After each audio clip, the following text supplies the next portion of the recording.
Okay, so we're going to add some code here at the bottom inside our game loop to make it so that the user can add different commands.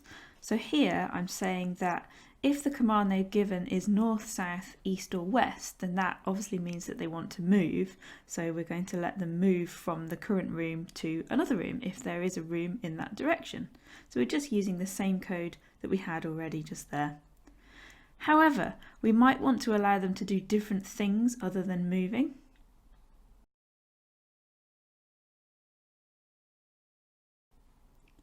So for the first challenge, you might want to add extra elif to say, what if they want to talk to the enemy or the inhabitant of the room? It may not be an enemy, it may be a character.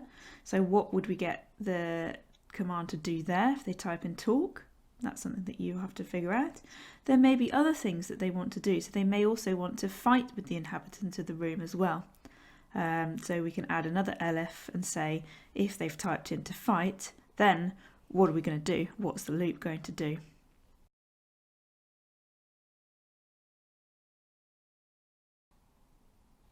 So if we have a look inside the character class and we look at the fight method that we wrote within enemy, we can see that it returns either true or false depending on whether you won the fight, which is quite useful because we can actually make the game end if we want to, if they lose a fight with an enemy.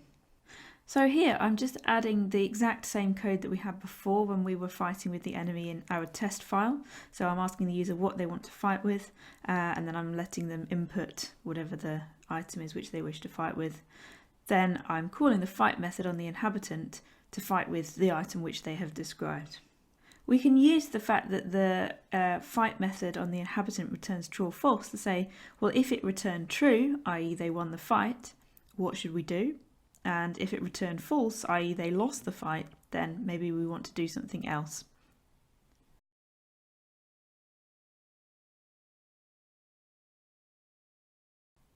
We can add a boolean, so a variable which can be true or false, to see whether we are dead or not. So if we are dead, then obviously we can't continue with the game. So now the game will only continue while we're not dead.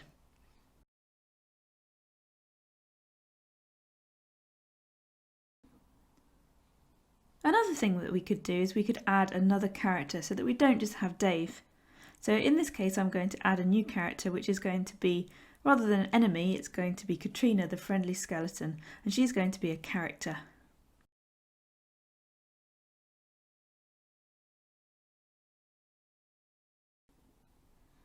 Here you can see that I'm adding her some conversation so that if somebody calls the talk method upon her, then we can talk to her and get a response. You could add lots of other things as well. So I could go and add extra methods if I wanted to my enemy class. For example, here I'm adding a steal method where I just print out that I steal from the character. But really you could add something else to this. You could find out whether the character has an item, for example, by adding an attribute, self.hasItem. And then you could decide whether to let that person steal it all of the time, or maybe on a random dice roll or something like that. It's completely up to you.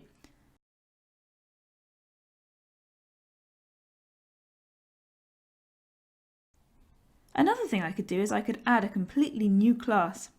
Here I'm adding a friend class, which extends the character class. I can use the same initialization as I did for enemy, so I'm just going to copy and paste it in here rather than typing it out again. I don't want to have the weakness though, because that's something which I had for enemies. However, I may add any other attributes that I want a friend to have. In this case, I might want a friend to have a feeling, so that I can describe how this person is feeling.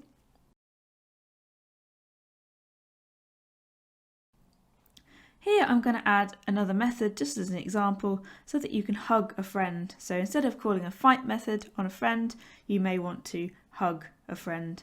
And in this case it just reports that the person hugs you back, but you could do all manner of different things with this. Again, it's up to you and your imagination.